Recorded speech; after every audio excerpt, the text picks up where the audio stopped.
कधीच नाही चुकणार तुमचे फेवरेट टीव्ही शोज झी5 सोबत, तेही एकदम फ्री।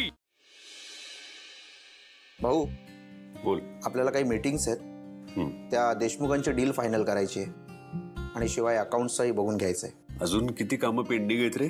फार नाही आहे, पण काम वाढू शकतं। आशू आणि नेहा नाही आहेत ना, त्यांच्या कामाचा भार उचलणारा कोणी नाही आहे। सो भाऊ, आशू आला ना तर नाही रे, तो नाही येणार. भाऊ तुम्हाला माहिती आहे ना, नोकरी मिळवणं ही सहज सोपी गोष्ट नाही आहे। मी सुद्धा तोच विचार करतोय लक्ष्मण. आशू काय करत असेल, कुठे काम शोधत असेल? मग भाऊ आपण प्लीज त्याला परत यायला सांगूया ना। नाही अरे, तो येणार नाही. ठीक आहे, मग आपल्याला या प्रॉब्लेमवर काहीतरी सोल्युशन शोधावं लागेल। हॅलो काका, भाऊ येऊ? ये.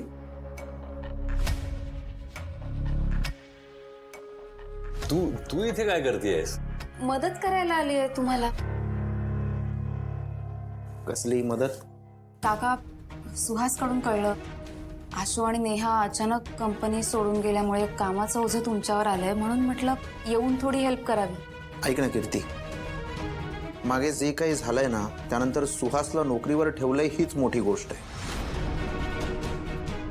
आता परत तुझ्यावर विश्वास ठेवून हे या क्षणाला कंपनीला रिस्कवर नाही टाकू शकत, त्यामुळे काका हे बघ, मागच्या वेळेस जे झालं ती खूप मोठी चूक होती, पण प्रायश्चित केलंय ना आम्ही दोघांनी।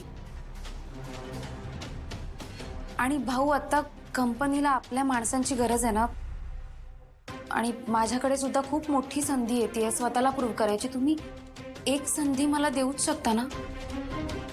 कीर्ती, सगळं प्रामाणिकपणे करावं लागेल. चाल ढकल चालणार नाही.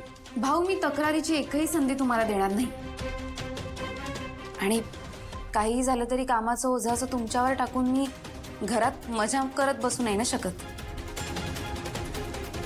आशूने घेतला स्वतःचा निर्णय, पण घरातली मोठी मुलगी म्हणून मी उभं राहायलाच हवं। ठीक आहे, पण एकही चूक चालणार नाही कीर्ती. हो भाऊ, फक्त विश्वास ठेवा माझ्यावर। ठीक आहे, या फाईल्स चाळून घे। हो।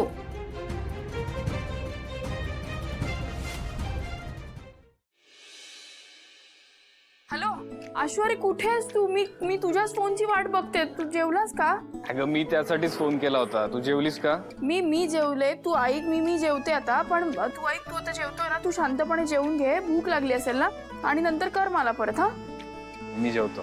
हा चालेल, शांतपणे आरामात। हा, हो, बाय.